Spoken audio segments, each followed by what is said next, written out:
Thanks, go. Josh.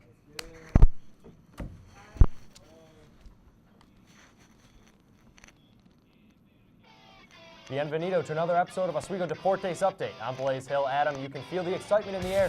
Spring break's almost here. Any big plans? Orlando? Maybe Cancun? Well, I'm taking my talents to Daytona Beach. I'm Adam Rupsick. Welcome back to the SUNYAC Champions edition of OSU. Here we go.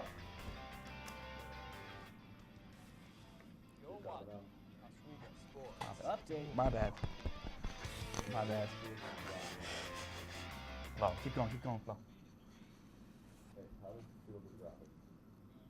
And the Oswego men's hockey team, they played a great game, brought home the SUNYAC championship on Saturday. Adam, they're hot right now. What more can you say? Yeah, they definitely are. But going in, now they're on the national stage, Yep. and now let's rate them on the national stage. A great back-to-back SUNYAC championship victory for this Oswego State men's hockey team. A year where they really weren't as dominant as they have been in the past. They got it going in the end, beat Plattsburgh twice in 2 weeks, go in, take down the SUNYAC championship to a Geneseo team they lost to twice this year. Yeah, and Geneseo, no surprise they made a comeback. We talked all year about how they're so good at making that comeback. They almost want you to score first. And, talking to some of the guys who are in Geneseo and, the announcers and stuff like that, they weren't surprised. They were still kind of worried when Geneseo was up 5-1. Then, of course, at the end of the second, it's 5-3. Geneseo's knocking on the doorstep. They proved they can make a come at it. So I think going into the tournament, what I'm taking away from that, Adam, is defensively, is this team as good as we thought they were? They allowed 6 goals. They allowed a 4-goal comeback. Yeah. Geneseo scored 4 consecutive goals. Is this something we need to worry about going into the tournament? 'Cause that's not something you can pull in the national stage. Yeah, the obvious things they definitely need to fix, and that's the reason they lost to the Geneseo team twice in the regular year. They let a 5-goal period in to lose in the one game and a 3-goal period to start the game in the other game they lost to Geneseo. So in the SUNYACs, they get up, they get this huge goal. They let 4 goals in 6 minutes. 4 goals in 6 minutes, 3 goals on the power play. They got to stay out of the penalty box if they can't kill a power play. And granted, they scored 7 goals against one of the best defensive teams in the SUNYAC. Yeah. But now moving forward, they definitely got some things to work on. You allowed 6 goals, you allowed a huge comeback. That kind of proves to me that they weren't able to play a full 60 minutes. I think going into this game against Bowdoin Wednesday, even though it's at home, they definitely got some concerns going into that game. Yep. Like we said, these teams coming in, they're not conference opponents. They're not teams you play all the time. You really got to be firing on all cylinders if you want to advance the national tournament. yeah, but they are on the uprise. Excitement is building. They are playing a lot better than they were in the year when they were kind of slacking, if you will, on the games. They definitely could have won. They dropped some big losses, and it affected their SUNYAC standings, but they climbed through. It all worked out in the end, but they're in the campus center here. There's going to be a lot of fans. They're excited with it along the way, so that's to their advantage. One more interesting thing to watch for is how young this team is. So it'll be interesting to see. Unlike last year's team where they were seniors, they'd been there several times before, and they were able to just kind of really command that national stage. What'll it be like when we got a bunch of freshmen walking in there? David Titanic's had a lot of work to do to prep that team. All right, the Oswego State women's hockey team sure had a year to remember, finishing 17-9-1 overall, 10-5-1 in conference, and a tremendous February win streak with a home playoff win. The season concluded. What did you take from this year's team, and what can they take moving forward? I'll tell you what, Adam, the thing that impressed me most with this team all year was their defense. We saw them at times struggle to score goals, but really, that was kind of their biggest negative this year. But when the games you look at the games that they struggled to score goals in, it was against, an Elmira team ultimately in the semifinals this past weekend, and the Plattsburgh games a couple weeks ago. But those are the 2 best defensive teams, not only in their conference, but in the country. I thought defensively they were one of the best teams, in the ECAC West that we got to watch all year. And now, graduating a plethora of seniors headed into next season, their defense is still going to be there. Ulrich, who started a lot of games this year, is still going to be on the starting defensive line likely. And you still get your return Tori Travato, your return Bridget Smith in the pipes. They're going to be doing the 1-2 punch all year. There's a lot to like about this team. They still got a lot of talent. Yeah, if I have to describe this year's team with one word, I'd say balance. Balance. Very balanced team. The top 2 scores, 12 assists, 11 goals. Right there, it really says you're assisting, you're getting the goals, and their defense was tremendous. 87% on the penalty kill. Great percentage. It's the defense, man, I'm telling you. But a lot of seniors leaving, 9 seniors. Top 4 scorers are seniors. So definitely some work to do in going in next year if they want to have another season like this. But if, like you talked about, Travato's coming back in the net, Bridget Smith coming back, starts from the net, works out, their defense stays solid, they'll find a way to score goals. And you know what? You could look at it very simply, Adam, and say, you know, with all these seniors leaving, that they're going to lose a lot, and, you know, this program could dip back down where it was a couple years ago. But the work that the class of 2014 has done, you know, it's not just a one-year thing while they're 1 or 2, 3, 4-year thing while they're here. That's the type of, you know, work that they did that's going to carry on into the next generation. I talked with Lizzie Marks after the game on Saturday, and she said, you know, she was excited to know, you know, now take the reins and be the leader of this team and take them into next year strong. And these players know what they have to do to be successful in the next season. You know, I mentioned Lizzie Marks, I mentioned Ulrich, Erica Trusky, Rambrew, Applebaum. These are players who, you know, looking to get into the starting lineup for next year. And, you know, they have a lot of potential and a lot of talent, even though they're young right now. So while next year we might see them struggle a little bit here and there, the building blocks are definitely in place to, you know, have a great season and definitely a great future. Well, the only other winter sport left is indoor track and field. Select runners met in Boston this past weekend for the ECAC Championships. The Lakers sent 12 athletes to compete in 12 events, and they made some noise. Now, with 3 athletes in the top 25 nationally in certain events, they await to hear whether or not they will be selected to compete in nationals this weekend in Lincoln, Nebraska. Adam, it just goes to show you, Oswego has some very talented and special athletes in just about every sport. Yeah, well, what a good weekend for Oswego sports, really, you know, with the SUNYAC Championship. And these are some great individual accomplishments for this Oswego State track team going in. Really, they're running all year, their main season outdoors in the spring, but this indoor season really gives them a chance to get going. And Katie Bott, I like winning the 800 meter. Yeah. That's an accomplishment in itself. Her first national conference, she'll probably go to the national tournament.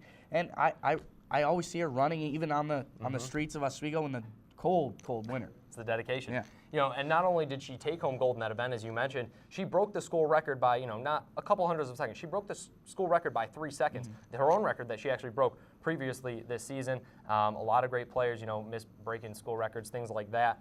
And, you know, you talk about spring break plans. How about getting a call this week saying, hey, you know, Katie Bott, you're headed to nationals. Why don't you go to Nebraska this weekend? That'd be really something special. How about this? Oswego sports, really, a lot of sports are stepping up. We came in as when I was a freshman, only hockey, you know, was the big one. Now women's hockey's up there. Basketball programs are up there. Track programs Swimming, coming into diving, light, wrestling, turning into a good athletic school. It's good on all fronts. But that's not all the Oswego sports coverage we've got for you here tonight. Our athletes of the week are here and ready to talk with Dan North about their team's season and where they go in the offseason. Stick around to find out who's in our studio after the break. This is OSU.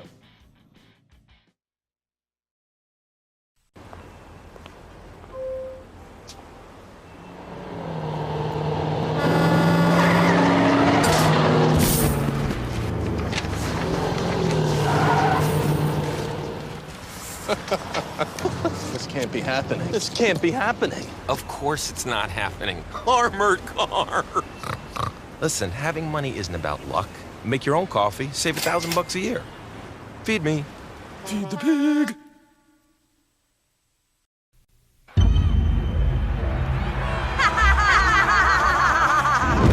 I present to you Algebra 2.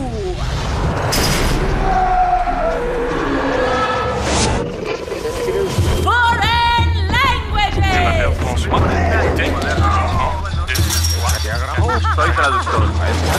And finally, biology.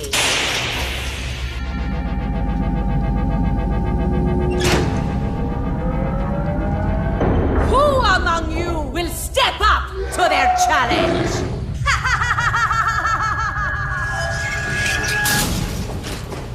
Me.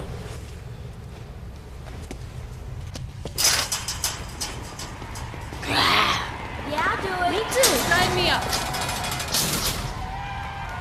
Take on the tough classes now.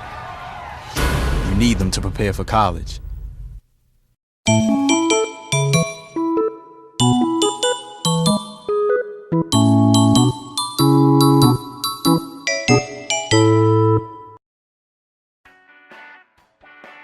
Hey Laker fans, remember the following.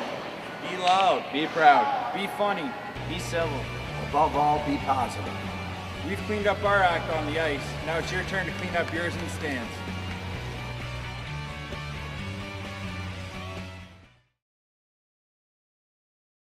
Sports Update. Dan North is over at the round table with our athletes of the week. Let's say hello to Olivia Bowerson and Jocelyn St. Clair. Danny, take it away. Thanks, Grace. You said it. Here with captain and assistant captain, Olivia Borson, both seniors, and Jocelyn St. Clair. Thanks for joining us here on OSU, guys. Thanks for having us. Yeah, no problem.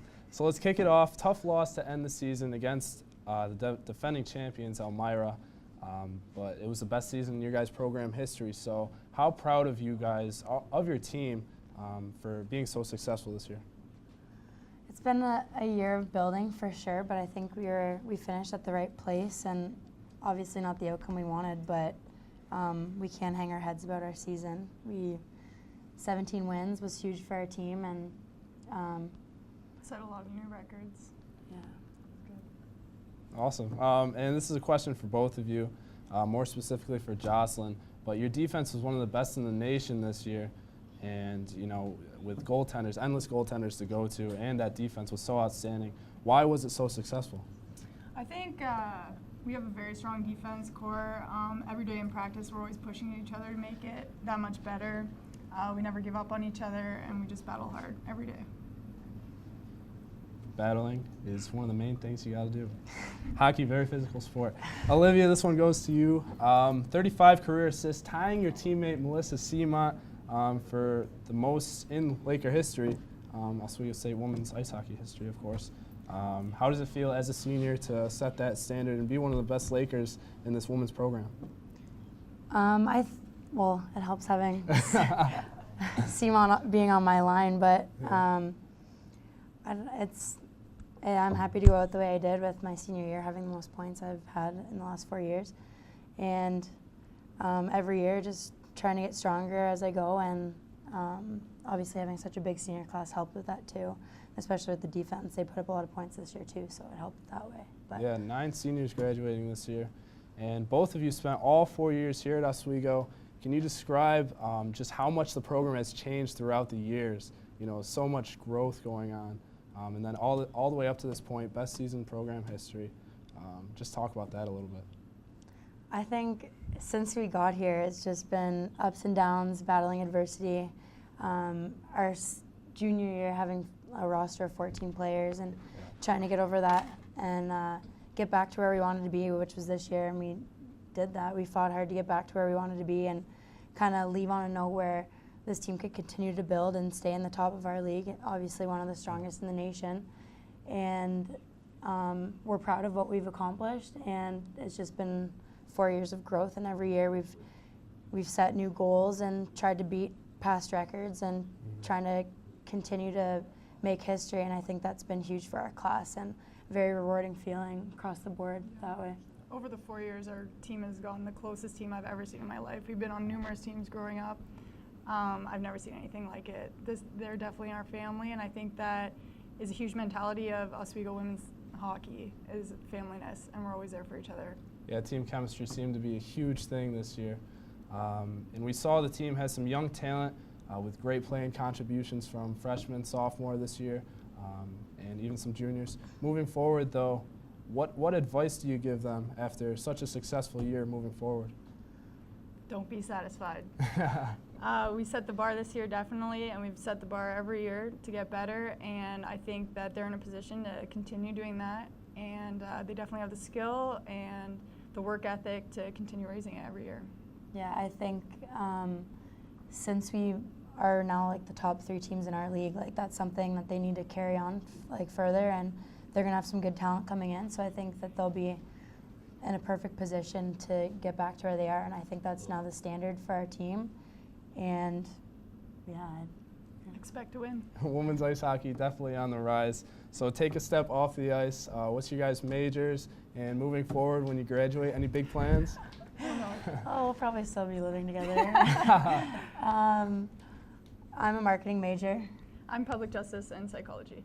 Awesome, awesome. Well, guys, thanks for joining us so much. Thanks for having us. It was great having you here, and good luck in the future. Thank you. Thanks. And when we return, we'll catch you up on what's happening in national sports. Don't touch that dial.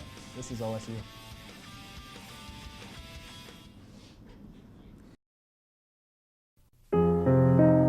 Everyone has friends. There's online friends, friends to go out with on a Saturday night, friends to hang out with and do nothing, friends who show up on moving day. And then there are the friends who'll be there if someone is dealing with a mental illness.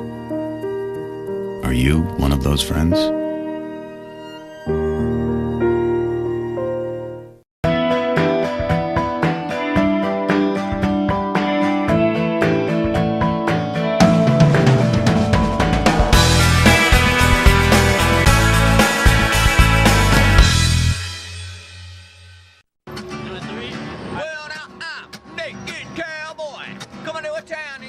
You're watching WTOP TV 10, Oswego, New York. I'm the kid. Come on.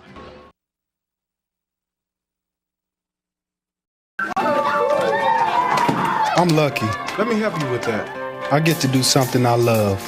It has nothing to do with touchdowns or titles. Everybody bring it in. I get to play a part in the life of someone just starting out. How many of you think homework is just as important as teamwork? I help keep kids in school. Good. And that's the name of the game. My name is LaDainian Thomason. I don't just wear the shirt, I live it. Give, advocate, volunteer. Live United. And welcome back. Let's send it over to Dan the Man North, who has some topics up for grabs. Dan, what you got? Adam, appreciate it. Well, guys, the New York Knicks had to make some kind of move in order to convince Carmelo Anthony to stay in New York. The addition of Phil Jackson in the Knicks system may just help their cause. Nearing a deal with New York, Jackson will likely take some kind of front office job. Is he a good fit with the Knicks, guys? Well, Adam, if I'm an NBA team, he's not only a good fit with the Knicks, I think he's a good fit anywhere. The guy has been an NBA coach and is, in my opinion, one of the, if not the greatest NBA coach of all time. He's certainly the winningest coach in playoff and regular season history. The man knows how to find talent. Now, a lot of people would argue, he had, Michael Jordan, Kobe Bryant around on his teams, but I think he's proven that he knows how to find role players and build a team. A coach isn't just about coaching the team. It's about being an administrator and really being able to control who comes in, who comes out of your team. You have a big say in the front office. I think he'd be great in the front office. Plus, the Knicks are looking for a reason to keep around the Knicks, my friend. Yeah, well, or to keep around Melo. I think this is a weak attempt by the Knicks to try to keep Melo coming in. I mean, you think it's a weak attempt? Pulling for Phil Jackson that played there. Really, Phil Jackson, other than playing there, has no connection. He dominated with the Bulls and the Lakers in the NBA. And you talk about he's never started at the bottom, so you don't know who he's going to be able to bring in. That's a fair point. Maybe if he goes in the front office, he brings in a coach that runs a triangle offense. He knows that he can work. He can work with that. But you look at Pat Riley, he was coaching and running the team. Fair. Then he moved into a general manager position. So he built a team, then he moved in. Phil Jackson's never proven he can do it from the front office. Yeah. And from the bottom. My one question for you, it might be a weak attempt, but if you're Melo, does this help you stay? You got someone watching your back in the front office who's one of the winningest people of all time. I think the Knicks are years away from getting good, years. even with Melo. Even like 5. So Melo's not going to wait around. And Melo, if he hasn't peaked already, he's about to peak. Yeah. So. Yeah. Tiger Woods was in the position to win the WGC Championship on Sunday, but fell off the board again due to more back pain. He looked like he was in some serious pain there, grimacing several times throughout the day. Despite the back injury, we all know that 3 days of good golf is not going to win you a tournament. Will Tiger ever win another major championship? This debate just keeps, it's on and on. After every time Tiger has a bad tournament, this debate's on for the next week.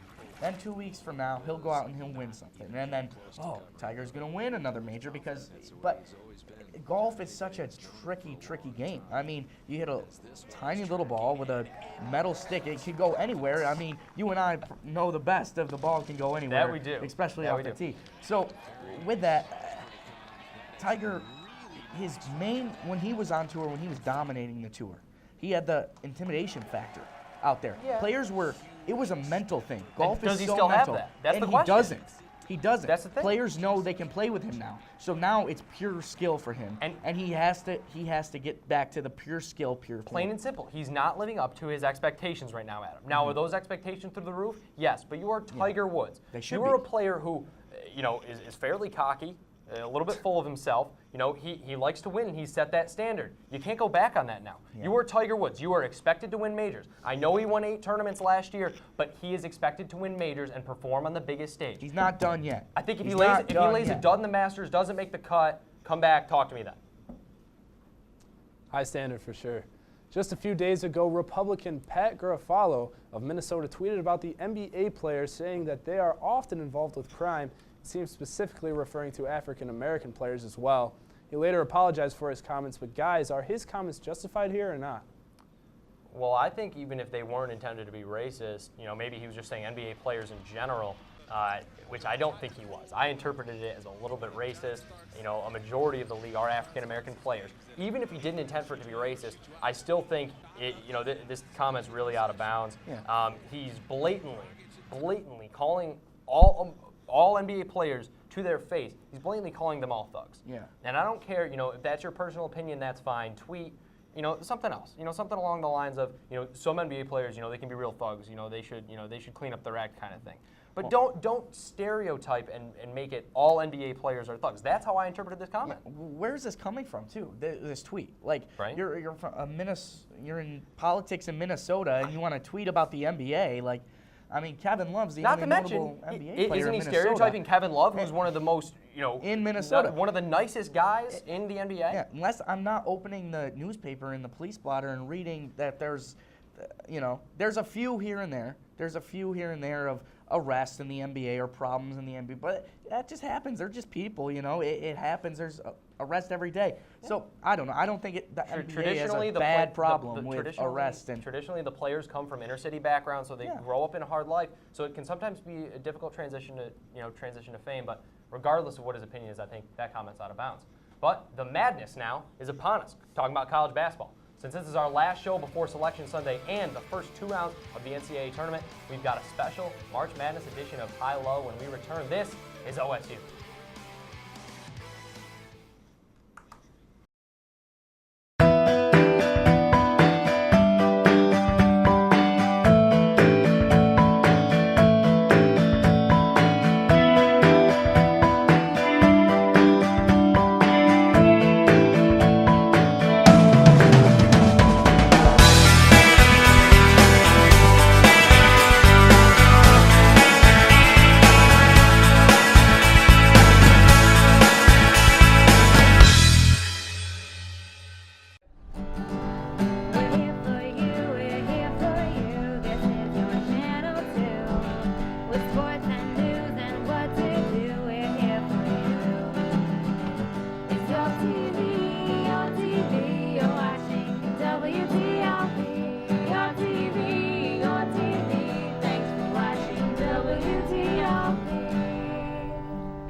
Every night before the show, me and the guys, we like to loosen up a little bit.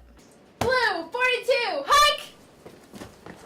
Every now and then, Dan likes to take it a little too far.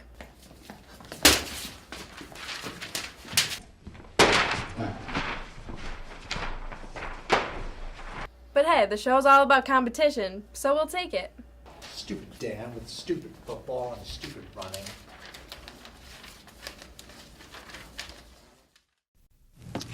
Hey, how's it going? Sir, are you okay? What? Oh, this? It's probably nothing. I'm sure it'll go away. Go away? But, sir, that can't be good. No, it's cool, really. Do you want a napkin or something? Everything's fine. Thanks. You wouldn't ignore this, so why ignore the signs of a stroke? At the first warning signs, call 911 immediately, because time lost is brain lost. Welcome back. Hey, Dan, March Madness is coming up. I'm ready to talk brackets. Adam, so am I. We are going to play high-low bracket style. I will give you a conference and a number of teams in it, and you tell me if it's too high or low. Starting off here with one of the best, if not the best conference in college basketball, the Big 12. The conference is very, very competitive, as we have seen throughout the year. So 6 teams get in. Is this too high or low for you guys? I'm excited for this one, Adam. I think this is going to be the one where we disagree most because I got a feeling you're going over. Big 12 might as well be the Big 10, right? They got 10 teams. But the Big 12 is, one of the best conferences in basketball. Consistently is every year. But I'm going under 5 this year. I got Kansas, I got Oklahoma, I got Texas, I got Iowa State, and then I have either Kansas State, Baylor, or Oklahoma State, whoever's going to play best in the conference tournament. But you could talk me into a push at 6. You could talk me into K-State, Baylor, or Oklahoma State. 2 of those teams make it in. I don't think Oklahoma State gets in. So you could talk me into 6. I'll take the push under, but I think, are you going a lot higher? Yes. You're giving me that look. Yes, I could go 8, but I'm going to go 7. And Oklahoma State's definitely getting into this tournament. So? This team kind of had the worst possible thing happen to them in the middle of the year. They were started a losing streak, and then their best player gets suspended for 3 games on the 3 toughest games of their schedule. So I go 7. Oklahoma State's in. I think Texas, Kansas, Oklahoma, Iowa State, and Baylor. Really, really good teams. 7 teams in. Oklahoma State, big dark horse. Definitely a good conference. Big dark Can't wait to horse, watch that Oklahoma tournament. State. Danny. A conference that has improved this season compared to previous years is the Atlantic 10. St. Louis is the standout with VCU and others right up there. So the number is 5. Too high or too low? Too high. Very low. This is still it's not a competitive conference yet. Like, it's not up there with the Big Tens, with the ACCs. There's some good teams coming up. The St. Bonaventure Bonnies, baby. That's who I root for in the A10. But 3, St. Louis, UMass, Virginia Commonwealth. Okay, we can agree on VCU and St. Louis, of course. I also got Mass getting in. I'm going over. I'm going 6. What? Call me crazy. And you'll go under in the Big 12? George Washington, the latest bracketology was a 9 seed. Yeah. There's no way they drop from that. I like St. Joe's. I like Dayton. This conference is on the rise. We're going to see some teams, making the jump when we go to 4 power conferences. Yeah. They're going to get sucked up real quick. The A10's good, baby. The A10's good. I like it. Finally, we have the competitive ACC conference featuring Virginia, Syracuse, Duke, UNC, etc., etc. The number of teams to get into this tourney is 5. Too high or too low? Solid push on this one. I'm definitely taking the push here. Yeah. I think the ACC drops off very quickly right after that 5th spot in Pittsburgh. Virginia, Cuse, Duke, UNC, Pitt, the top 5 teams, they're going to be the ones going in. I can't see Clemson, Maryland. I can't see one of those teams get in. They don't. Yep. Maryland beat Virginia. Great. Are they a good team? No. Do they play consistent basketball? No. If you're not in the top 5 in the ACC, I don't unless you make a serious run in the tournament. Yeah. Talk to me next season. I say 5 on the dot as well. Virginia, Cuse, Duke, UNC, Pitt. But I think Clemson gets in if they make a good run in the ACC tournament. I think that's it. Clemson's definitely the 6th team in that conversation. Yeah. All right. This show is about over, so with a few minutes left, we're going down to the wire. Who wins? Steelers release Lamar Woodley. Good move. Well, he's the highest paid defensive player in Steelers history, according to ESPN.com, and he didn't start for the team this year. Would you pay him that money? Didn't think so. NHL GMs are meeting this week to discuss, among other things, a possible change to overtime rules. Do you like the proposed lengthening of OT, or perhaps maybe a 3-on-3 element, Adam? I like the 3-on-3 element. That's exciting. Yeah. I mean, hockey games, and when they go into overtime, if you could go 3-on-3, that people look forward to that. All right, who wins the ACC tourney? Well, Adam, I think you and I could argue and talk about this one all day. I'm going to throw a curveball at you. I'm saying Virginia. I think they're the best team in the ACC. The bracket figures out who really is the best team come March. I got Virginia. They're the best team. My second most likely to win it, your Blue Devils. Okay. Your Blue Devils. Okay. Enjoy it. I'm not going to say it a lot, but they're a good team. I think they're a solid, well-rounded team. They got the offense. They got the defense. There's a lot to be impressed with. The Big Ten, or the real Big 12, as I call it, is one of the most competitive conferences, as always. You like the favorite Michigan Wolverines to hold off the rest of the pack? I don't think they do. Michigan is very good this year. They've been through some adversity, but Michigan State, I think, is the most underrated team in college basketball right now. Yeah. They're really good. It's the Tom. Really good. It's the Tom Izzo MO. Mm-hmm. They start off slow. They're ranked high, but they start off slow, drop off, and then they pick it back up come February and March. It's pretty impressive. Danny, did we mess anything up besides? I think you had a mistake earlier tonight on the volleyball court, buddy. Quite a few. Maybe if I grew a few more inches, then I could get up there, get the spikes going down a little bit. But only if. Danny, you try to get me into the gym all the time. Sounds like you need to be doing some calf raises. You don't need to grow. You got to increase that vertical leap, young fella. Oh my goodness. What are you watching for this week, buddy? Well, I'm obviously watching Championship Week and all the tournaments. On my way down to Florida, I'm going to miss some crucial games, but at least you're going to Florida. Yeah. I got. Maybe I'll stop by the NCAA, the ACC tournament on the way. Do it. Greensboro. In Greensboro, why not? Really quick, who's your Final Four? Here we go. Oklahoma State. Duke. Oklahoma State? I 2. You give me the other 2. I got Duke in there. I got Wichita State making the run. I think I like that. And Oswego hockey coming Wednesday. I'll be watching that for sure. Can't miss that. WTB is going to have that coverage. But that's all the time we've got here for you on OSU. We'll try our best to do better next time, I guess. Tune in again in 2 weeks. Same time, same place for more of the best Oswego sports banter around. Until then, for Blaze Hill, Matt Bishop, Josh Kay, and everyone here at OSU, I'm Adam Repsick. Good night. Have a great spring break, Lakers.